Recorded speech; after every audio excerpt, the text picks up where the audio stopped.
So I've been in the Senate a little over 4 years, and you read in the press, hey, there's no bipartisanship, nothing gets done, the D's and R's hate each other's. At least in my experience, it's just not true at all. And this is a great example. This is one of my closest friends in the Senate. We have a lot of areas where we disagree, but we have a lot of areas where we agree. We go out to dinner with our wives and just help each other a lot on legislation. By the way, that happens a lot. You don't read about it, but it happens a lot. And I think it's important for people to recognize that. I think it's important for people, our constituents back home, to see it, hear about it, and because it often doesn't break through. So on this issue, just a couple things that kind of illustrate this. We had our Save Our Seas Bill 1.0. The really big one is going to be coming out here in the next couple weeks, our 2.0 version of this legislation. But when we were getting ready to get the president to sign this in the fall, my team, Larry in particular, was working with the Whitehouse, and we said, look, we want to make sure it's Senator Sullivan and Senator Whitehouse, right, to come to the signing in the Oval Office. So, there's a lot going on in the fall. If you remember, I won't go into the details, but so I was on the Senate floor talking to my good friend here, and I said, well, you want to come to this, but I got to be blunt. Are you going to behave if you're in the Oval Office with the president? And he said, of course I'm going to behave. Is the president going to behave? And I'm like, I don't know. But anyways, it turned out to be a really good event. Not only did everybody behave, everybody got along. I went in, pre-briefed the president on it. He had a decent idea of what his administration was doing. But I think he got so excited that, it was one of these, and Mike Dubke's here, the former comms director. This was going to be a closed press, just a signing. And the president got so excited about what we were up to and passionate about it that at the last minute, which I'm sure freaked out his staff, he just said, bring in all the press. So all of a sudden, this bill signing was live on CNN, live on Fox. And it was a really good event. You could see did me a world of good at home. Actually, I think it showed your bipartisan chops, right? So there you go. He was up for re-election during the time, so you weren't hurt.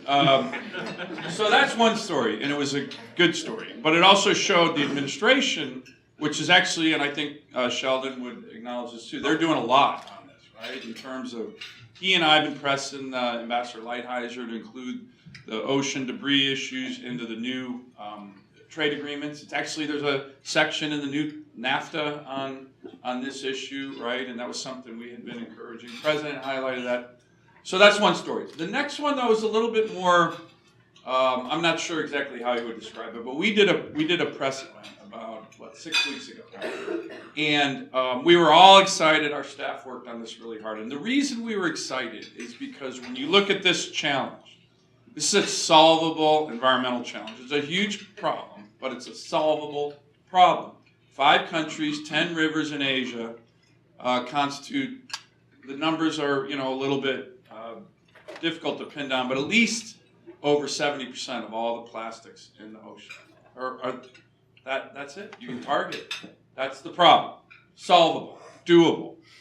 And so what we were able to do at a press event recently, with Brian's help, it was Democrat, Republican, Senator, very focused on it. The Trump administration, which is 100% backing what we've been working on. All the big environmental groups, and importantly, industry. So Brian represents the American Chemistry Council. They have been phenomenal on this. Our idea right off the bat was, we're not going to bludgeon people with this. We're going to bring them in and say, hey, we all need to solve this. So we had, at that event, the Alliance, this group called the Alliance for Plastic Waste. I know some folks here, Shell and others are represented. This is a group, at least I think it's now 40 major companies, all the big ones. They've pledged $1.5 billion to work on this. There was 4 CEOs, including the CEOs of some huge companies, all at this press event, right? And we launched this, and we have 2 hours, and so that's how you get things done. I don't have to tell you guys this. All the stakeholders align to work on a solvable environmental issue. Guess how much press we got out of that press conference? None. None. None. Okay? And we were kind of, so Sheldon came up to me after and said, all right, I got an idea. Next time we do a press event, I'm going to start it by looking at you and say, all right, you knuckle-dragging climate idiot, right? And then I can say, you stupid liberal, smack them, and then we'll get everybody's attention because it's a conflict, and maybe they'll write about it. But the bottom line is there's a lot going on. You might not be reading about it. I'm not one of these guys, enemy of the people, but the press is ignoring this. And it's a shame. And we need to help change that because this gives people hope. It's actually a really important issue. We're making good progress on it. We got the alignment of all the key stakeholders, including the President of the United States. And we're going to keep pressing it, but we're going to need your help in getting the word out. And but it's overall a very good story. And by the way, the guy who got me very focused on this, interested in this, been the leader on oceans in the Senate for a long time, is the guy sitting appropriately to my left, Sheldon Whitehouse.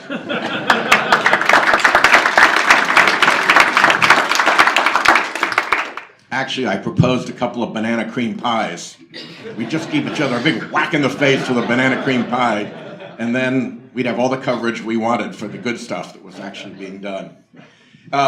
It's been great working with Dan on this issue. There's some very Senate-y things about how we got there. And one is that we wouldn't have got a hearing at all on this if we hadn't resolved a turf conflict between Commerce and EPW, with Commerce Fisheries claiming jurisdiction and EPW, I guess, Waters and Wildlife claiming jurisdiction. So we had the very good fortune that Dan was the chairman of both. So he took himself out in the hallway and had a tough negotiation and came back and said, Sheldon, we can have the hearing in EPW. So without that hearing never would have happened. So that was made for a really good start because the testimony came in wonderful on all sides. Then another Senatism happened, which is that we are having this great hearing. The witnesses were all lined up. Usually it's like shirts and skins on anything environmental and EPW, but the Republicans were all coming in and were being like really positive and wonderful. What's going on here? This is terrific. And then in walks Jim Inhofe, right? Oklahoma, oil and gas, square state, no coast. I'm thinking to myself, Jesus, Jim, couldn't you have just stayed away for this one? Couldn't you give us just one good day? You have to come in here and, rain on our parade, right? So this is a story about prejudgment because Jim comes in and he listens to the witnesses, and when it's time to question, he starts talking about his youth and going from Oklahoma down to the Gulf Coast and being there to help with the little baby sea turtles when they come out of their shells and have to head down to the ocean to wave off trucks and people coming up and down the beach. Who knew? He says, I want to be an original co-sponsor of your bill. Could have knocked me over with a feather.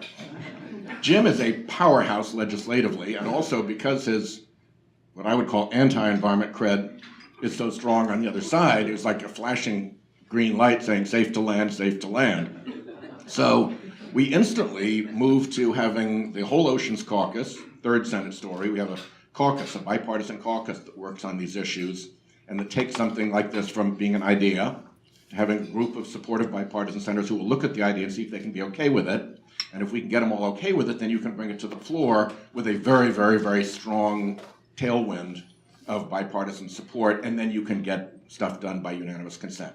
And that's the way all of our Oceans Caucus stuff has been done.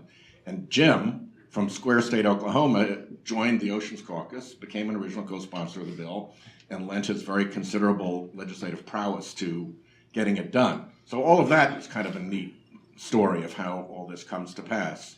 But Dan has been really fabulous because a lot of this requires not just the Congress to legislate, but for the executive branch to act.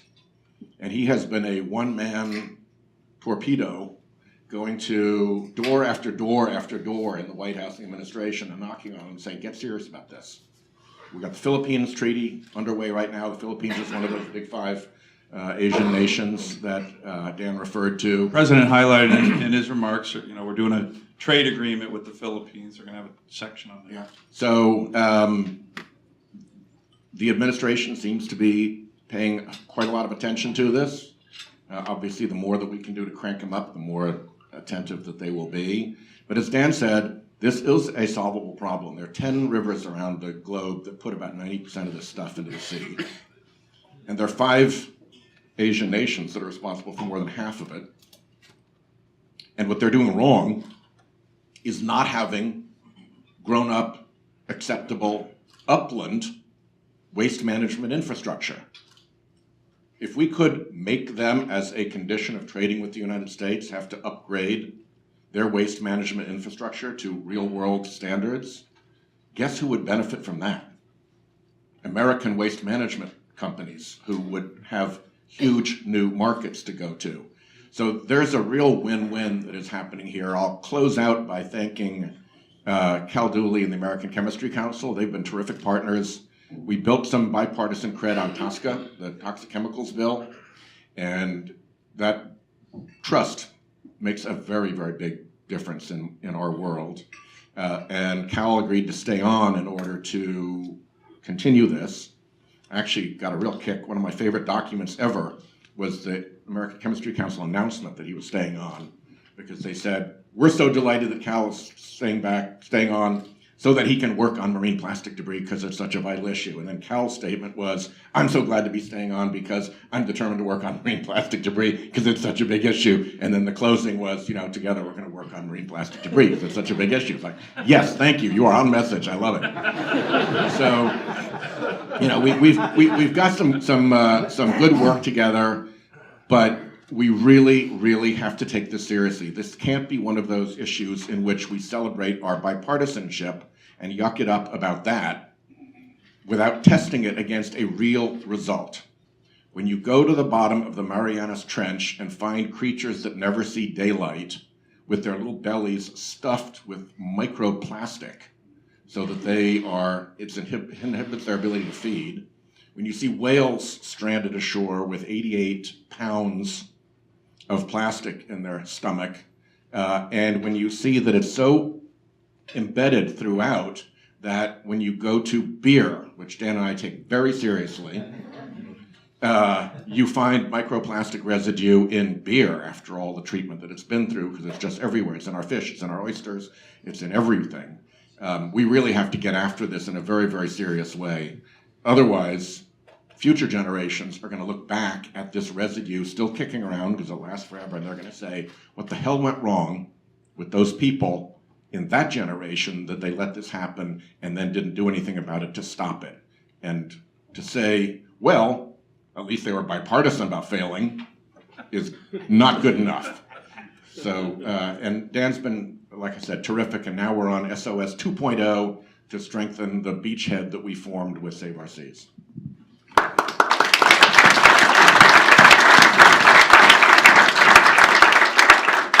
Senators, thank you. And before I open up for questions, I think the one thing that I'd like to at least hear is personalizing this issue just a little bit. I had an opportunity to work with you, Senator, and your staff during my EPW days, and we passed a number of environmental measures together. And you've always been a champion. And in particular, I know that your wife is very engaged in these issues.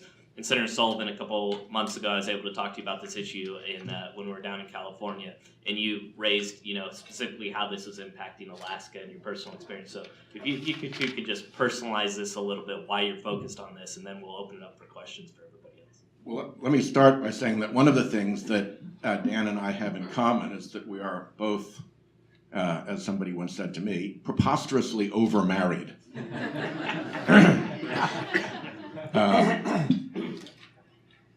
His wife is an Alaskan princess who cares an enormous amount about fisheries because she's got a ancient fishing camp on the Yukon River that goes back to time immemorial. My wife is a marine scientist who has worked out in the field and is a Navy-trained surface-supported diver. And you didn't know that, did you? I did. And so, we both get it at home. I take it.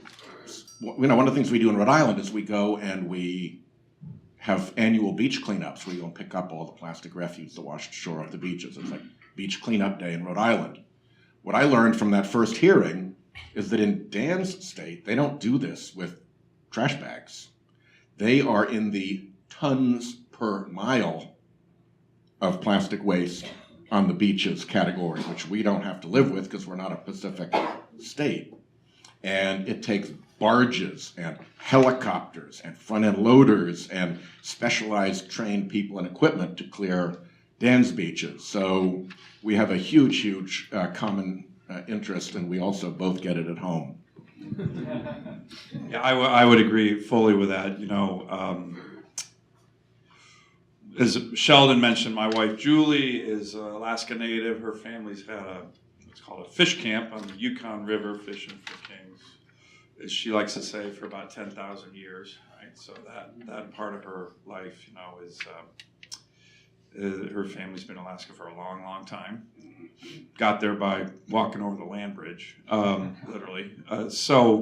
But as he mentioned, not to go back to the size of our states, but Alaska has more coastline than the rest of the lower 48 states combined.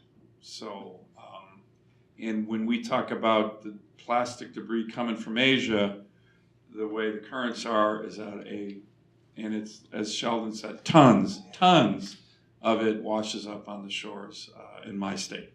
So it's a humongous problem, but again, a solvable problem. And I think that's the takeaway we want to leave with all of you, and that there's a lot of important work being done. And I think getting the stakeholders, industry, and all the big environmental groups aligned, which they are on this, is really important, and one of the reasons we're optimistic about it. Thank you. I'm going to open it up for questions. People like to ask the senators a couple questions. I've got more I can ask, but I'd like to open it up and not be the only one asking questions. I'll ask, what's the timeline for when you think we'll notice that real progress is being made? Well, let me just talk legislatively. We just sent out and I can go into all the details if you want on the bill, the SOS 2.0, but what literally our teams and my staff and Senator Whitehouse staff have been working like hand in glove on this. We just sent this out to all the agencies, environmental groups, industry, just in the last week, and it's a big bill, right? It's a serious bill.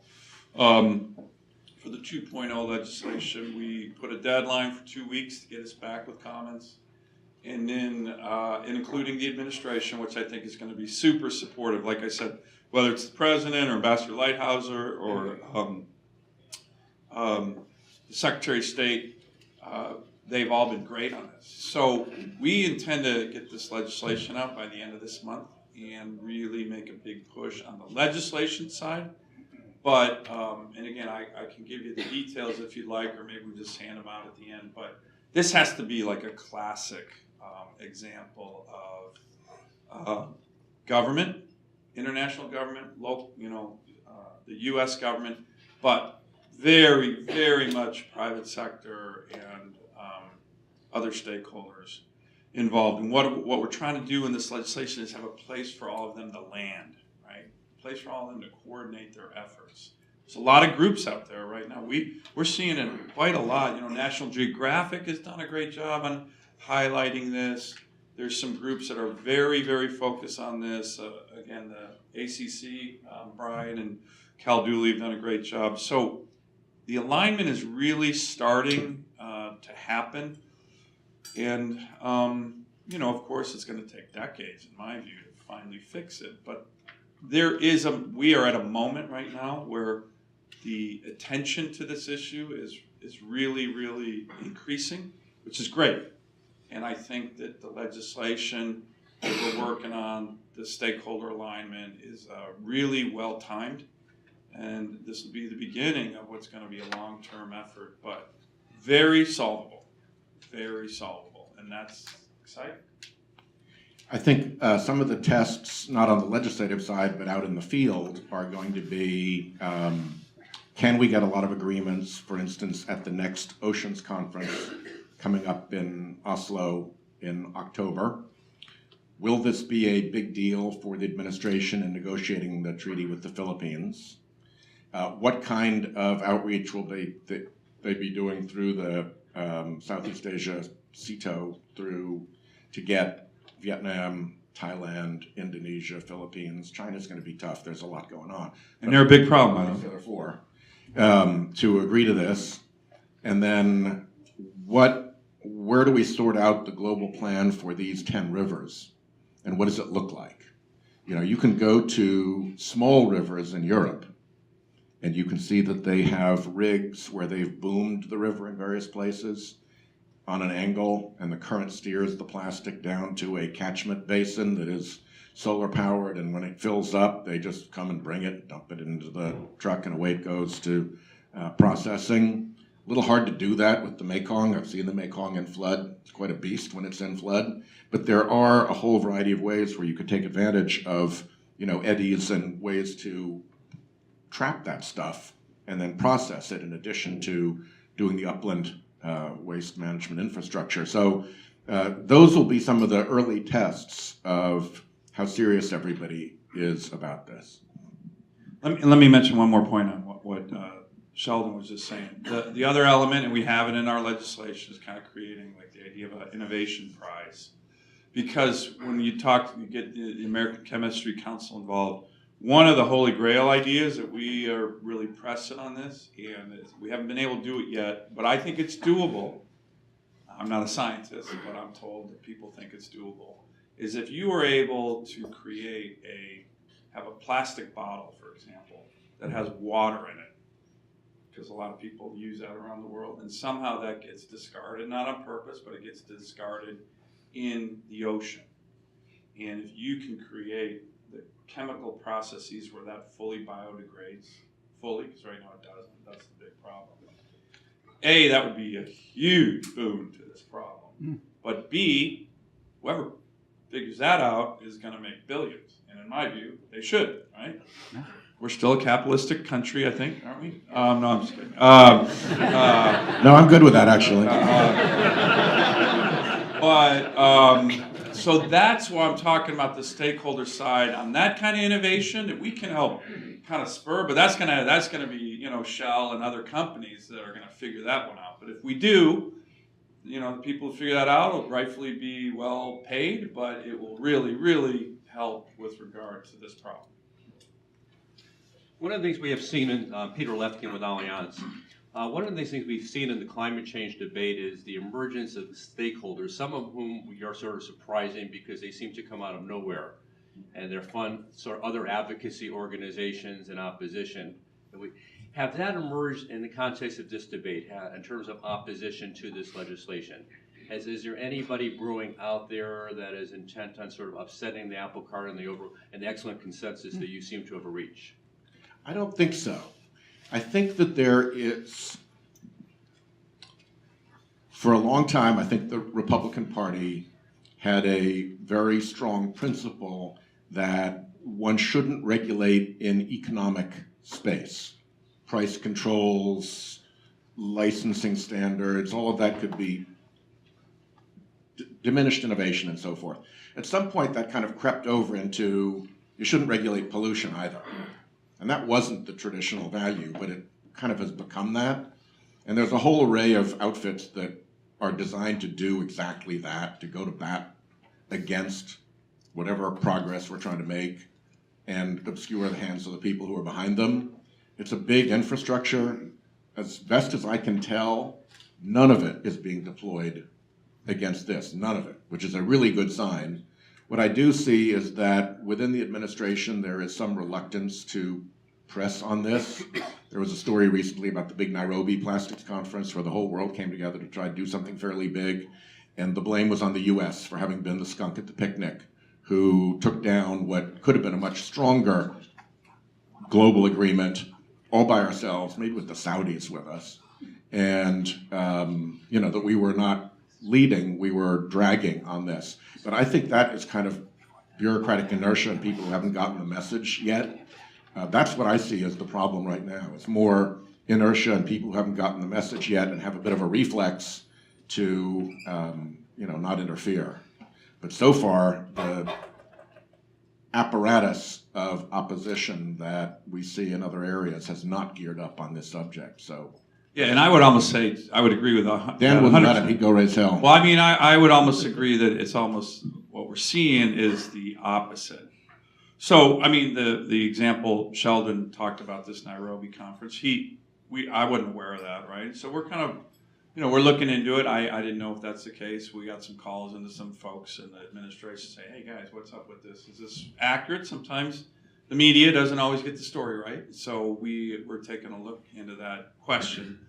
But, when you have this Alliance for Plastic Waste, the Alliance to End Plastic Waste, these are big companies. I've been asked by the media, well, do you think they're serious? I'll let the companies speak for themselves, but, they've already pledged, and I don't think it's like a fake pledge, $1.5 billion, which isn't going to solve the problem, but it's also not a small amount of money. That's private money to work on this. So there's been some media reports that, this Alliance for Plastic Waste is kind of greenwashing and they're trying to, but I don't think so. We had 4 CEOs at our big press conference, and they were very, very serious. ACC's done a great job spearheading this. Cal Dooley is literally staying on. You got a lot of you know him, really good, Republican congressman. He's literally staying on there to take this issue on. I mean, that's not, as Sheldon said, they clearly emphasized that in their press release, but it was not BS. It's the truth. When you talk to him, ask him. I think that's what he's very focused on. So the answer is no. And to the contrary, I think, again, we have this alignment, including with the, you could, one of the things that's good about our Oval Office signing with the president, they had talking points that the president used when he was signing our bill, but then he talked a lot about it in a way that wasn't related to the talking points. Very passionate, very focused, and, when you run into bureaucratic, inertia, it's always good to be able to trot out the president's statement on this kind of stuff that, we were standing right next to him when he made it, saying, hey, look, your boss really cares about this. You might want to get with the program. So, again, I think there's good alignment. It is wrong that those countries are turning our beautiful oceans into their landfills. Yeah, that's what he said. And I looked at Sheldon. Write that down. Use that. We've used that a lot. We got a bumper sticker now we go into meetings with. Yeah. So the answer, I think, is no. Right. So far, so good. Go first. So, Senators, I think we have time for one more question, and Larry needs to get you to a hearing, I'm pretty sure. But one more quick question. Yeah, Meredith, Broadband International Trade Commission. Thanks, this is really fun. Can you talk a little bit about the USMCA agreement and how you got the provision in there and whether it was controversial? We may have different versions of this, and I don't have firsthand knowledge, so I should probably... I've been raising this with Ambassador Lighthizer and the entire State Department apparatus, and I think again that I'm pretty sure it wasn't in Trade Promotion Authority. We did get a section in the latest TPA when President Obama requested it that my office wrote on fisheries. So there's a whole new section in the TPA legislation on sustainable fisheries that had, believe it or not, had never been in Trade Promotion Authority negotiation objectives. So that's in there now. So the new NAFTA and all of them have really good focus on fisheries and sustainable oceans. So I actually think it's not a big step beyond that. And we were, and this is how we're working together. He was saying, hey, you got a better relationship with these guys than I do. Can you press that? So I've raised it with Pompeo and his team. I was an assistant secretary of state in the Bush administration, so I still understand how the State Department works and have my contacts there. But Secretary Pompeo's been great on this as well. So, the provision isn't like super duper strong, but the fact that it's in there and it's a part of it, and the president highlighted it in his remarks with us and said, we're going to continue to put this in trade agreements, is powerful, and I think they're working on it. I think the language was drafted really before a lot of this kind of energy lit up, before the bill was passed in bipartisan fashion, before the bill signing and all that. So The story that I've heard is that the language got in despite the U.S. delegation, not because of the U.S. delegation, and that we drew the language down to marine litter instead of marine plastic debris or whatever the really operating terms are globally. So we had not been, again, we're dragging our heels and slowing progress rather than leading progress, but it is in there and we did accept it and agree to it. And I do think since then, this shift that Dan describes and has had a huge hand in making happen has taken place. So I think, as I said earlier to your question, the Philippines language is going to be the test case. We've got the unfortunate story out of Mexico. We've got the unfortunate story out of Nairobi. That may have just been like people way down the line not getting the message yet. But the Philippines, I think, would be a really good acid test of, has the administration truly come on board with this, or are we just getting patted on the head and told to run along?